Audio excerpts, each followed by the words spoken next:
Alright, yeah, it's going now. Alright, so we are here in the basement at Decontrol. Talking about the Zen. Zen, what's your last name? Sorry, I did that before. My name is Jason, but people call me Zen, so it's just part of the brand for what I've been doing. Alright, cool. I dig it. So we're going to have a little discussion here on, I guess, what is the metaverse? Because it definitely gets into the weeds a little bit in terms of people start liking it to the Matrix or something. But I guess in your own words, can you describe for us what is the metaverse? A metaverse is essentially a portal. That would be the best way to describe it. A metaverse is a collection of rules within one environment. Now, a better question I think would be like, what is one metaverse that we're working on or going to talk about? Because there's going to be so many different metaverses in a very short time. There's already a large quantity of metaverses that are available. Can you give us a good example of one? I think the most commonly known example of a metaverse that I would use would be like Google Earth. That's a digital copy of the actual world. So it's a metaverse that more people are familiar with because it's a moment in time that's more closely similar to something that exists, like reality. Although when you're exploring like Google Earth, the metaverse, you might encounter something that is no longer there, and therefore you're actually traveling through the past. Well, it's definitely something that I think people get fascinated with real quickly. I remember even like pre-Google Earth, there was like my county had like aerial photos of all the farmland and stuff, and like it was just enthralling to wander around and look at all the same stuff from a different perspective. So I guess, well, like, where do you, I guess, see this going in the next couple of years here? Because like Google Earth is becoming almost like updated almost every year, it seems. Well, Google Earth has made some really smart moves in crowdsourcing the capture of real-world environments and then adding that information to its existing database, its Google Earth copy. So using programs like Photosynth, where you can take existing images that have been captured in an environment and then overlay them into the Google Earth environment, including the interior locations, means that when you're exploring in VR a digital copy of the world, you can approach an item and then what you're actually looking at isn't, let's say, a capture done by Google, but a capture done by someone else of that specific item. So kind of there could be like digital graffiti going on of this same space, really, but. Well, I'm pretty sure in Google Earth they won't be allowing user interface where you can add content to it aside from photo images that improve the existing spots that haven't been captured. Yeah, I think their main concern right now is just like removing images and blurring faces and street signs or numbers. Absolutely. It's building up the 3D models using the image captures that they have and then superimposing them onto existing LiDAR scans to build one 3D model as closely matching the actual world. So I guess besides entertainment, do you see any practical use for a lot of this tech? Oh, absolutely. There's tons of practical uses. Everything from tourism and travel, education, therapeutic uses. I think the biggest one is the one that no one really talks about is telecommunications. How so? Can you elaborate more? Telecommunications covers like a really huge area, everything from live streaming telepresence with another person in a virtual environment that is a captured environment of a real life location, and both people that are in it are real life people, so eliminating avatars completely. And education is another one that's not really talked about very much, being able to create virtual environments where anybody can attend it and come in and out and choose a class and be able to attend like a virtual university where you have that room scale accessibility of moving around. Well, I guess like Google Cardboard has like classroom kits where they actually like bring kids a whole like box of Google Cardboard and the phones for them, and they're able to explore a lot of these locations. Yeah, I've done that for a high school, an elementary school, and the University of Victoria. Cool. So you were spending some time today with doing I guess a 3D model of the space here. Yep. And you have it painted on the screen behind you here. I don't know, maybe we can spin around and take a quick tour of it. Yeah, if you'd like. I don't really have it set up or anything, but essentially what I did was actually quite simple. It's just using simple 360 photography to capture each room from the center with one photograph. Now this can be done either with a 360 camera or just using an existing camera and an app such as a Google Cardboard camera. where you stand in one spot and you rotate in every direction. And it captures all of the light points from every point around you and combines it into a 360 image. Now, when you rotate that 360 image and look at it from above, you can mark the corners of the room and then convert that 360 image into a 3D model. So when you mark the doorways and mark the distances between the images using a program such as Walkabout Worlds, which is what I used here, it allows you to build up a 3D model of a large space without having to do any Matterport LiDAR scanning. So this means that just anybody with their own phone and 15 minutes of time can build a very rough 3D model of a large environment, whether you want to teleport from place to place or have room scale navigation within it for, let's say, creating a virtual reality game out of your own house. Yeah, I can see this being a really valuable resource for real estate, just trying to like market rooms and a lot of just being able to like do telepresence with some simple technology like a smartphone. Well, every single one of these images, you'll notice that the center of each room is a mirror ball. What I did is I took the image that's around you, reversed it, and placed it at the bottom to eliminate the tripod.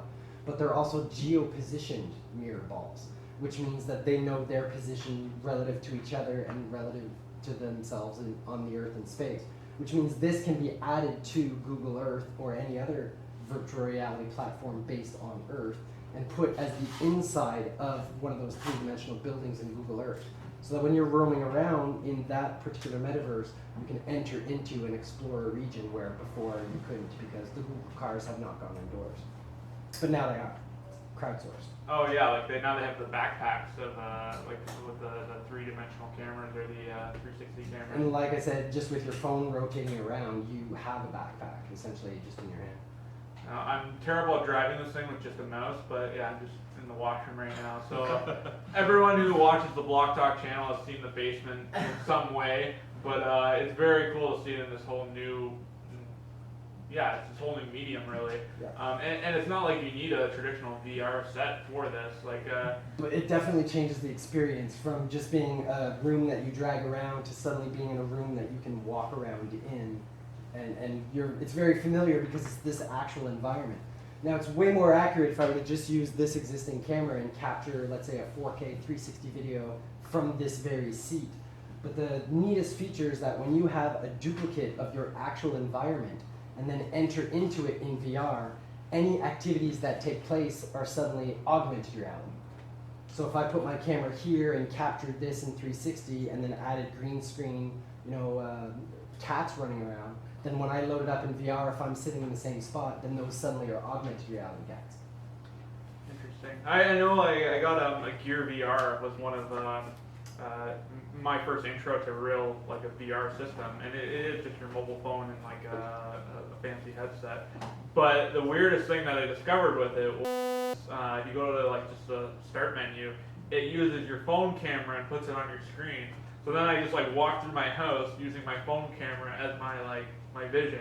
It's actually the beginning of filtration to create augmented reality, and so there are existing apps that use that pass-through camera and can add a filter to the world. So in a split second, you can filter out the world into, let's say, black and white, or where certain colors are enhanced. Like I can make it so every skin tone is suddenly green, and then I walk around in VR in my Samsung Gear, but it's an AR device and everybody looks like the Hulk. So you can incorporate things like, this is where it gets really interesting. If you look at Snapchat or Pokemon Go, the idea where you can hold up your mobile phone and pass over something and it triggers a reaction. Your phone becomes a filter between you and the world. It can pass a QR code and create an animation. It can add something that you catch or put puppy dog faces on the people that you're passing with your camera. But just like a 360 video where the accelerometers measure the motion of your mobile device, the same technology exists in the augmented reality platform, but they haven't done the most important feature, was allowing you to go landscape mode, split the screen into two, because then you can take your Pokemon Go or your Snapchat filters and load it into a cardboard viewer, and people can have puppy dog faces as you're walking around. Yeah, as much as the excitement is on VR right now, like AR is, I think, really where the future's at. I think the HoloLens really Microsoft's product. They really capture that well. Or like they have like a table in like the room, and like you're playing Minecraft on like a virtual mini model Minecraft set. That level of engagement is really still hasn't reached the consumer level yet. No, not even close. No, so what products are you excited about most right now? I see you got like a Samsung like 360 camera here. But Yeah, I definitely like using this camera, although I would highly recommend if you're going to get into the 360 video space that your minimum resolution is 4K. At this point, non-3D is kind of more consumer friendly for cost, but if you have the budget, definitely go for a 3D camera and try to shoot at 8K resolution. But the file sizes when you're done filming are so significant that you get into like bandwidth issues. So if your internet speed for uploading is too low, it's not worth live streaming because the best you can do is 3K. And if your download capacity is too low, then you're buffering a gig a minute for these video files. Yeah. So that's why they're making virtual reality video experiences as apps, because people don't mind clicking an app and downloading it over the next hour to watch the video experience. But at this point in time, people don't have tolerance to watch a video buffer just to have a video experience. So these worlds are being created and metaverses and portals to allow you to access the content where you're not feeling like you're having to buffer these video experiences. So is there a specific product still though that you're interested in, like that's next on your wish list? I do like the InstaPro. It's an 8K 360 3D camera with built-in ambisonic 360 audio so that you can use positional audio, which is really helpful because when you're creating a virtual reality environment, you no longer have the same ability to direct the gaze of the viewer the way you can with traditional video games and film. So you can't force the view of the player. So having an auditory cue where crickets sound over here to make a person look over there, or you use body language cues to direct gaze, they're a lot more necessary. And I've noticed that directors have the challenge of giving up that control that they used to have of the viewer. But the beauty of capturing in this format is that you might have the viewer completely miss an important event behind them. But that's just like real life. That's what makes this virtual reality, because more than once I've had something happen behind me and I had no idea because I missed it. Well, this is where like they get a lot of like guys who work in like cinematics with video games and stuff, like having that sort of like same knowledge base being transferred over now to like a video format, just the same cinematography is being now transitioned to a different medium. Yeah, and it's terrible. It's unfortunately terrible because the standard policy of quick cut scenes, really rough transitions, changing from high to low, place to place, or even the techniques that were used to create immersion in the past, such as like shaky camera or over-the-shoulder scenes so that you felt like you were part of that scene, they actually take away from VR now. Because when you're in VR and you're watching a screen that's shaking to try to immerse you in it, it actually has the opposite effect. It cancels the immersion and can actually cause nausea. Well, it's only a matter of time before we get like smell-o-vision and a couple other senses and maybe help. Yeah, the more senses get hijacked, the more immersive the experience, and adding sense to VR is definitely one of them that are coming. Oculus is the project where they use, I believe, vape cartridges, multiple vape cartridges attached to your VR. But I think the one that's the most underappreciated at the moment is haptic feedback. Oh, like wearing a suit that actually like vibrates in certain ways. I think assisted VR experiences are going to be a lot more trendy in the very near future. So if I put you in VR and there's a T-Rex that comes up to you and licks you, if at that moment in time I touch you with a wet cloth, your reaction is a lot more intense because you've gotten an extra sensory input. You've got visual, auditory, and kinesthetic. Well, like just playing the VR in the space here, it's definitely the weirdest thing is when you bump into someone who's not in the space. And I know last time I was here, gave someone an intro, and I held the controllers, and it was a very interesting experience to see him be handed the controller like in real life, but then in the game he's like, oh my god, here's a sword floating at me, and reach out and grab it. Here I'm grabbing now like a physical device. Like to him, like that immersion was just like a whole other level. Yeah, it was really cool. The technology opens up that world of experimentation, so only with this technology can you put on goggles and look down and you're a different gender, or your arm is a sword, or you reach out to touch yourself because you're watching a video of yourself in VR, but there's a different person standing there and you actually have the sensation that you're interacting with yourself. Yeah. There's a lot of experimentation you can do, waking up in VR. That's why I said like this. It's good that it's here and not in my house, because I would probably play it till I fall asleep and then wake up in it. Like waking up in VR is a very interesting phenomenon because your brain immediately assumes that where you were before the dream, is false and where you're waking up is real. So for a few seconds when you wake up in VR, you actually accept the reality with which you're being presented. Interesting. So are there any things that scare you about, I guess, Metaverse and VR and the way the technology is kind of progressing? Absolutely. One of the biggest things I've noticed is there's a lack of interest in discussing the negative ramifications and trying to mitigate the issues that come with virtual reality immersion. One of the most obvious is epigenetic manipulation. The fact that epigenetics is a field where environments can actually activate or suppress various genes in your body.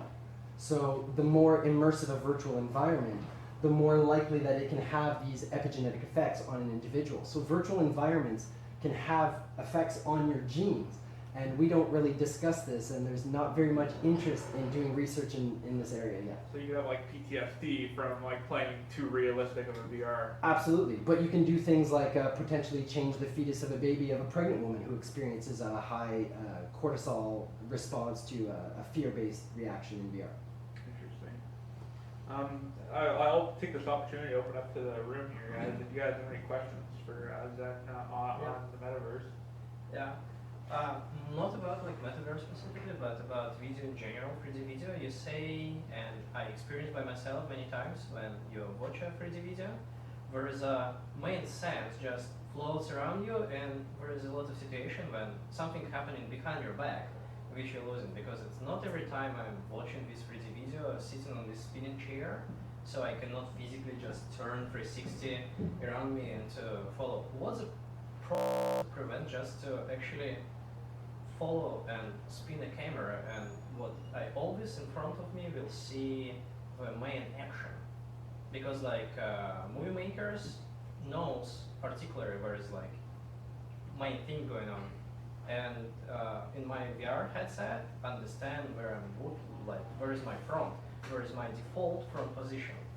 What prevents just to make a movie where I should not just constantly looking for action, just to sit and relax and enjoy my 3D experience? What prevents? I think it comes down to like the mindset. Well, It's based on the creators. The people that are making the content are experimenting with it. So you have virtual reality environments where there's something that goes around you to get the viewer to literally spin in a chair and follow around. But that doesn't work very well for people that are sitting in a non-swivel chair. And then I would say based on heat map tracking, which is being able to keep track of what viewers are looking at within a virtual reality environment. What Google has learned and YouTube has learned is that 80 to 90% of VR experiences, the only amount of information that's being absorbed is from the field of view directly in front of you. Most people are watching VR experiences in a static, non-moving chair or on a couch. So putting content in VR directly behind you is not ideal unless your video is described as like, watch this in a swivel chair. And most virtual reality games and experiences don't currently allow you to see where your starting position is. And it's quite common to load up a VR experience that allows you to swivel around, but you lose track of where your starting position is, which is really unfortunate in systems like PlayStation, where because there's only one camera, if you end up facing completely away from the camera's like vision is occluded of your hand controls, and sometimes you can lose tracking on your hand controls. So it is very important to know where your starting position is, but that hasn't really become a standard yet. it's kind of like Call of Duty. It's like Call of Duty will like grab you and make you watch something, but then in like Half-Life, they will like, oh, here's like a plane flying across like the sky, and then you follow it to a building that just falls down. Well, you feel like you just were lucky enough to see that. Meanwhile, there are all those cues to point you in that direction. Sensory manipulation. It literally is just using like the things that magicians use, these techniques for drawing your gaze one place while they're getting something ready to show somewhere else. These are now all starting to apply to VR. Like I was saying earlier, a placebo effect, the tricks of like optical illusions, subconscious manipulation. The whole realm that's been fringe for the last 20 years is now going to start getting into the mainstream. The power of belief can now be objectively studied, analyzed, and explored using virtual reality technology and the ability to capture real-life environments. Cool. Any other questions, guys? Yeah, just a quick question. So are you looking forward to the decentraland project? Yeah, I'm really excited about that. And to clarify, are you associated or? I'm not one of the core members. There's definitely, they started a fantastic project, and when I caught wind of it, I just wanted to get involved because I've been working on something quite similar from a different point of view, starting from the user experience. How can I capture and create environments, create 3D models, and then build them up to create a virtual environment? And when I found that they were building a place where everybody who creates their own plot of land can interact with each other in this one metaverse, it just seemed like a perfect match to use what I already know and have been practicing and merge it with what they're doing. Cool. Any other questions, guys? So for usability in Decentraland, and even like with your demo here, where you're in this static space, that's a very static environment. What do you see as the biggest challenges to adding usability in that space? Well, first off, this is such a basic system that when you take like simple pictures, there's no LiDAR scan, nothing is built up as a 3D model. So you definitely have a lot of distortions. And I would say that just like the early internet, this is just, it's tolerable, but it's not really the standard that people are going to expect from crisp, clear experiences in VR, especially after you play virtual reality games. Then you see something like this, and this is just so basic.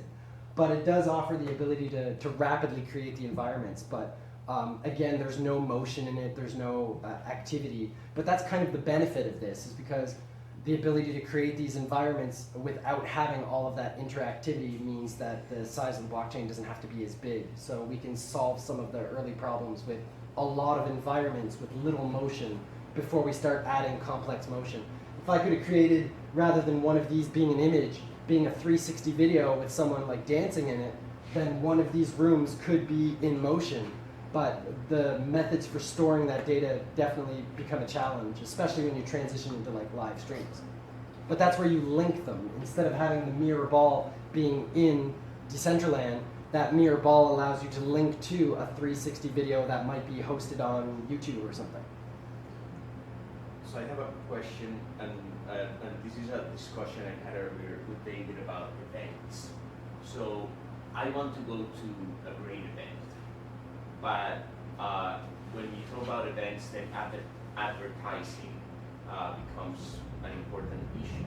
You want to be notified of the events that you really want to go to, and you don't want to be notified of the ones that you don't. So on the space of advertising, how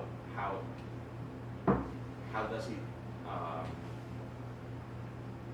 work? That's a great question. I don't think Decentraland has evolved quite that far where it tracks user metrics to know what type of stuff you're interested in and what type of stuff you're not. But I kind of imagine that's the direction it's going, where you would check off categories that you're interested in and things that you're not interested in.